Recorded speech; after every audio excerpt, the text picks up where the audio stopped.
Far away from Earth, in a lonely corner of the galaxy, lies a small human colony on a planet called Haven. Life on Haven is peaceful and calm. The people there a mix of scientists, explorers, and families looking for a new start.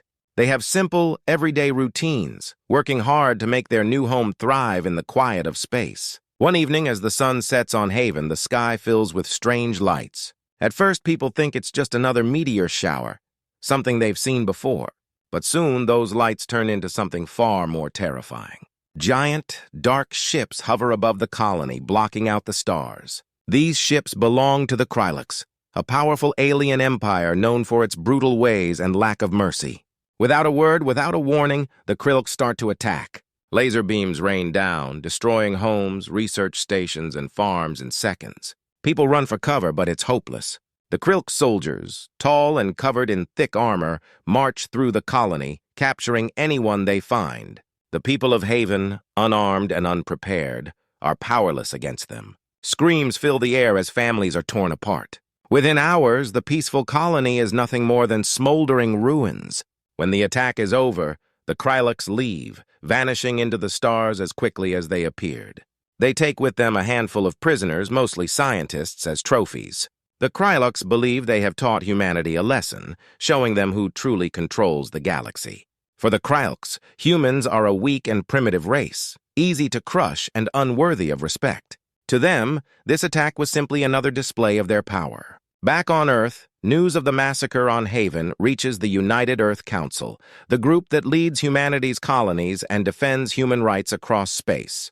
Council members sit around a large table, their faces grim as they watch the video feeds from Haven. The destruction is clear. The once thriving colony is now a field of ash and ruin. The council members feel a mix of sorrow and rage, their hearts heavy for the innocent lives lost. People on Earth are devastated. Images of Haven's destruction flood the news, showing shattered homes, broken families, and desperate survivors. Anger rises among humans everywhere. Even those who have always believed in peace and diplomacy feel the urge for revenge. The cry for justice grows louder, spreading from one country to another, from one space station to the next. People demand that the Krylux be held responsible, that humanity shows it is not weak, that it can stand up to those who wrong them. The United Earth Council debates its next steps. Some argue for a cautious approach, afraid that a war with the Krylux could end in disaster. They know the Krylux Empire is vast and powerful, with fleets far larger than humanity's. But others argue that a line has been crossed. They insist that humanity cannot let this massacre go unanswered. If they don't respond, they fear that other alien races might also see humans as easy targets. Finally, the Council decides to send a stern warning to the Krylux Empire. The message is simple but firm: humanity will not tolerate further attacks. They demand the Krylux release the captured scientists and offer an apology for the lives taken. They make it clear that if the Krylux continue their aggression, humanity will be forced to defend itself. The message is sent, broadcasted across the stars, reaching the Krylux Empire. But when the Krylux leaders receive it, they laugh. To them, humans are a minor species, no more important than ants. They mock the message, seeing it as a joke, a desperate attempt by a weak race to seem brave. They send back a response filled with insults, telling the humans to stay in their place or face more lessons from the Krylux. This response ignites an even deeper anger in humanity. The people of Earth watch as the Krylux dismiss their warning, treating human lives as if they mean nothing. For many, this is the last straw. They know now that the Krylux will not stop on their own. If humanity wants peace, they will have to fight for it. This moment, this cold and cruel response from the Krylux, marks the beginning of humanity's journey toward justice. The people of Earth are united as never before, ready to stand together, ready to face the Krylux, and ready to show the galaxy that humans are not a race to be pushed around. And so, the call goes out across Earth, to every nation, every space station, every colony: prepare for the fight. Prepare to defend our own. The brutal attack on Haven has shaken every human on Earth and across their colonies. The once quiet planet Haven now lies in ashes, a harsh reminder of what humanity faces. People everywhere are grieving, but they are also angry. The Krylux Empire thought humans would stay silent, but they have miscalculated. Humanity decides they will not sit back and wait for the Krylux to strike again. It's time to prepare for battle. In a secret meeting, the United Earth Council gathers to plan their response. Council members know that the Krylux Empire is powerful, with a massive fleet and advanced technology, but they also know that humans have something the Krylux lack: determination. Humanity has faced many struggles in its past, and they have learned to stand strong. The Council decides to launch Operation Thunderstrike, a plan to defend humanity and bring justice for Haven. The Council sends out a message to all Earth's nations and human colonies: unite with us. Join the defense. The message is clear, powerful, and reaches every corner of human civilization. People from all walks of life, scientists, soldiers, engineers, and pilots, respond, ready to lend their skills to this cause. Many are willing to leave their families, risking their lives to protect humanity. Across cities and space stations, there's a buzz of activity, with people preparing for a fight that could decide their future. The Council gathers the brightest minds from all over the planet. Scientists work day and night creating new weapons and defenses, while engineers work to reinforce ships and upgrade technology. These are not just ordinary weapons, they're built to counter Krylux technology. The engineers study the limited data from Haven's attack, hoping to find weaknesses in the Krylux ships. Every small detail could make a difference in the coming battles. At the same time, military bases across Earth and the colonies begin intense training programs. Soldiers and pilots practice in simulations that mimic what little they know of the Krylux tactics. Special forces are selected and trained in secret to infiltrate enemy bases and disable their defenses. They're not only training in combat, but also learning Krylux languages and customs to better understand their enemy. The goal is simple: to know the Krylux better than they know themselves. As Earth prepares, humanity gains unexpected support from a few other alien races who have also suffered at the hands of the Krylux. These races have kept their distance from humans in the past, but now they reach out, offering intelligence, resources, and even some of their own warriors. They see humanity's courage and admire their determination. Together, they form a loose alliance, bound by a common goal: standing up to the Krylux. In the shadows, Krylux spies try to gather information about humanity's preparations. They slip through human colonies, trying to learn about Earth's defenses and plans. But the humans are cautious, keeping their plans secret and watching for spies. The Council knows the Krylux are likely monitoring them, so they spread false information, feeding the spies fake plans while hiding the real Operation Thunderstrike. Soon, Earth's fleet is almost ready. Newly reinforced warships line the docks, bristling with weapons and defenses that weren't there before. Skilled pilots train in formation, practicing for battle. Soldiers gather in squads, their spirits high but their hearts set on revenge. Each one of them knows the risks, but they also know the importance of this mission. Humanity's determination grows stronger by the day. People from every corner of the galaxy, from Earth's most remote colonies to its largest cities, feel the pull of unity. They know that they are fighting not just for justice, but for survival, for a future where humanity can live without fear. And with every passing day, they edge closer to the moment they will face the Krylux. The stage is set. Humanity is ready to strike back, to show the Krylux and the rest of the galaxy that they will not be bullied, that they will fight for their own. The Krylux have no idea what's coming. The time has come. After weeks of preparing, training, and planning, humanity is ready to take its first strike against the Krylux Empire. The soldiers are tense but focused, their ships lined up in silence, waiting for the command to launch. This mission, called Operation Thunderstrike, will be humanity's first major offensive, a surprise attack on a Krylux outpost. The goal is clear: hit them hard, show them humanity's strength, and make them regret underestimating Earth. In the main ship, Commander Lane watches his team closely. He knows how much depends on this mission. He's a seasoned soldier, one who's fought in battles before, but never against an enemy like the Krylux. He knows the risks, yet his determination is unshaken. He turns to his crew, giving them a nod of encouragement. The soldiers respond with nods of their own. They trust their commander, and they are ready to face whatever lies ahead. "Prepare for launch," Commander Lane says, his voice steady. Engines roar to life as the fleet powers up. Every ship, loaded with newly developed weapons, hums with energy, shields activated and weapons ready. The human fleet, a mix of old and new ships, starts moving toward the Krylux outpost, gliding through the darkness of space like shadows. As they approach the Krylux outpost, the soldiers can see it on their screens. a massive structure surrounded by smaller ships. It's a supply hub for the Krillix, filled with fuel, weapons, and resources. Destroying it would weaken the Krillix forces and send a powerful message that humanity is not afraid to strike. "Steady! Steady!" Commander Lane says, watching the Krillix ships carefully. The Krillix don't know they're coming, and the humans need to stay undetected until the last second. Finally, when they're close enough, Lane gives the signal. "All ships, engage!" With a burst of light, the human fleet opens fire. Powerful beams of energy and rockets streak toward the Krillix ships, hitting them before they can react. The Krillix outpost shakes under the surprise attack, alarms blaring as they scramble to defend themselves. But it's too late. Human ships are everywhere, attacking from all sides. The Krillix soldiers, shocked and unprepared, try to fight back, but their defenses are weak. They've never seen humans fight like this. The Krillix ships that try to launch are hit before they even leave the dock, exploding in a blaze of fire and metal. The human soldiers press forward, using every tactic they've learned, every weapon they've prepared. Inside the command ship, Commander Lane watches as his team executes the plan perfectly. "Focus on the fuel tanks," he orders. The human ships zero in on the outpost's fuel reserves, their shots precise and deadly.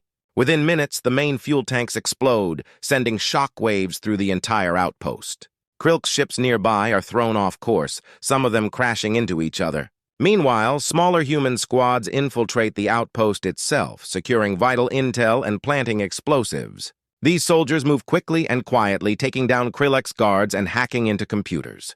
They gather information on the Krillix fleet, their weaknesses, and their supply routes, everything they need for the next attack. The Krillix are completely overwhelmed, their confusion growing with every passing second. The battle rages on, but it's clear who's in control. The Krillix are losing, their once mighty outpost crumbling under the relentless human assault. The humans have taken their first victory, and it's one that will echo across the galaxy. Soon, news of the attack will reach the Krillix Empire, and they will realize that humanity is not the weak prey they thought. As the last of the Krillix ships fall silent, Commander Lane gives the final order. "All units, pull back. Mission complete." One by one, the human ships retreat, leaving behind the shattered remains of the Krillix outpost. The soldiers, though tired, feel a powerful sense of pride and unity. They have struck the first blow, shown the Krillix that humanity is willing and able to fight. Returning to their base, the human fleet knows this is just the beginning. The Krillix will be furious and they will strike back. But now, humanity has proven its strength, its courage, and its will to stand up against even the most powerful enemies. They are ready for whatever comes next, prepared to defend their home, their people, and their future in the galaxy. The final showdown is here. After months of fighting, planning, and sacrificing, humanity is ready to deliver the ultimate payback to the Krillix Empire. The United Earth Council has one goal: end this war once and for all. For too long, the Krillix have terrorized innocent worlds, and it's time to put an end to their tyranny. Every human soldier, scientist, and leader is ready for what might be the biggest battle of their lives. Human ships, large and small, gather in formation. This fleet is the strongest humanity has ever assembled, filled with powerful new ships and weapons developed specifically to counter Krillix technology. The fleet glows with energy, shields at maximum strength, as they prepare to face the Krillix's most protected stronghold, their home planet. The Krillix never expected humans to come this far, but here they are, right at the enemy's doorstep, ready to make their stand. Inside the command ship, Commander Lane takes a deep breath, preparing himself for the fight. He looks around at his crew, seeing their determination mirrored in their faces. "This is it, everyone. We fight for our people, for those we lost, and for the freedom of our galaxy," he says. His words echo across the ships, filling every human soldier with a renewed sense of purpose. "Attack formation! All ships on my mark," Commander Lane commands. The fleet moves into position, every ship ready to fire. The Krillix defenses activate, their planet surrounded by layers of ships, satellites, and powerful weapons. The humans are outnumbered, but they're not backing down. They launch a wave of attacks, sending powerful energy beams and missiles toward the Krillix defenses. The Krillix respond immediately, firing back with their own weapons. The sky is filled with explosions and flashing lights as both sides engage in a fierce battle. Human ships dodge and weave, using advanced maneuvers to avoid the Krillix fire. The Krelix soldiers, shocked by the intensity and precision of the human assault, struggle to hold their lines. Commander Lane directs his ships to target the Krelix's central command station on the planet. This is where the Krelix leaders are, and taking it down would cripple their ability to fight. Smaller teams of human soldiers break off and head toward key points on the surface, sneaking past defenses to plant powerful explosives. These teams are brave, each soldier knowing they may not return, but they press on, driven by the memories of the people the Krelix have hurt. As the battle intensifies, human ships break through layer after layer of Krelix defenses. They destroy satellites, disable enemy ships, and disrupt communications. The Krelix leaders realize too late that they underestimated humanity's determination. Alarms blare across their command center as explosions shake the ground, and the leaders watch in horror as their once invincible defenses crumble. Finally, after hours of intense fighting, Commander Lane gives the final order. All teams initiate the final strike. The human soldiers on the ground set off their charges, and powerful explosions rock the Krelix command station. Smoke and fire fill the air as the human fleet delivers one last devastating blow from above, targeting the Krelix's key infrastructure and weapons facilities. The Krelix forces begin to fall back, unable to keep up with humanity's relentless attack. Commander Lane watches as the enemy ships retreat, their once powerful empire now in ruins. The Krelix's hold on the galaxy is broken, their strength shattered by a united and determined humanity. For the first time, the galaxy sees the Krelix Empire defeated, and other alien races, inspired by humanity's bravery, begin to rise up, determined to free themselves from Krelix oppression. As the battle ends, humanity feels a profound sense of victory. The United Earth Council sends a message across the galaxy. The Krelix Empire's reign is over. Freedom belongs to all. Humans and their allies celebrate, knowing they have achieved what once seemed impossible. They have protected their people, avenged those they lost, and shown the galaxy that humanity is not to be underestimated. Commander Lane and his crew look out at the wreckage, knowing their mission is complete. They have paid back the Krelix for all the pain they caused, bringing justice to the galaxy. Humanity has proven its strength, courage, and resilience. Now, as they return home, they carry with them the knowledge that they have not only defended their people, but changed the galaxy forever. The Galactic Council had never expected this. For years, they had mocked and belittled humanity, assuming Earth was just a small, insignificant planet. They thought humans were weak, just a primitive species with no real power to fight back. But now, after everything they had done to push Earth to the edge, the humans were showing them just how wrong they were. After the Galactic Council's attempt to wipe out Earth's fleet, they had underestimated the humans once again. The attack had failed, and in the chaos, a small group of Earth's most skilled soldiers had been awakened from cryosleep. These super soldiers were humans who had been frozen for centuries, waiting for the day they would be needed to protect Earth. They were stronger, faster, and smarter than any living human soldier, equipped with technology and battle tactics far beyond what the galaxy had ever seen. The super soldiers' mission was simple: get revenge on the Galactic Council. And they were about to do just that. The humans didn't just strike back with force. They used strategy, exploiting the weaknesses of the Council's powerful forces. With their knowledge of the galaxy and their unmatched fighting skills, they swiftly took control of key locations. What shocked the galaxy most was how fast they moved. Like a storm, they hit hard and then vanished. Each attack was more precise than the last. They targeted not just military targets, but political leaders who had laughed at Earth, who had thought they could destroy humanity without consequence. Back on Earth, people watched in awe as their heroes came out of hiding, showing the universe that humans were not to be underestimated. Every victory, every surprise attack was a message: never mess with Earth. Meanwhile, the Galactic Council was in panic mode. They had always relied on their overwhelming strength and technology to keep others in check. But the humans had turned their own weapons against them. Every time they thought they had regained control, another super soldier would strike, and the Council would be forced to retreat. It wasn't just about warfare anymore. The humans were fighting to prove a point: we are not weak. We are not afraid, and we will never back down. The payback didn't come in just battles and explosions. It came in the form of human courage and resilience. The humans had learned from their past mistakes, and now they were showing the galaxy what true power was. As the battles raged on, the council realized they had made a terrible mistake. They had underestimated the one thing that made humans unique, their will to survive. By the time the Galactic Council tried to regroup, it was already too late. The humans had claimed victory. The message was clear: Earth was off limits. No one would threaten them again. The Galactic Empire would have to live with the knowledge that the most feared warriors in the galaxy were once just the humans they thought they could crush. As the final blow struck, the Council crumbled and humanity stood tall. The ultimate payback had been delivered, and it was more powerful than anyone could have imagined.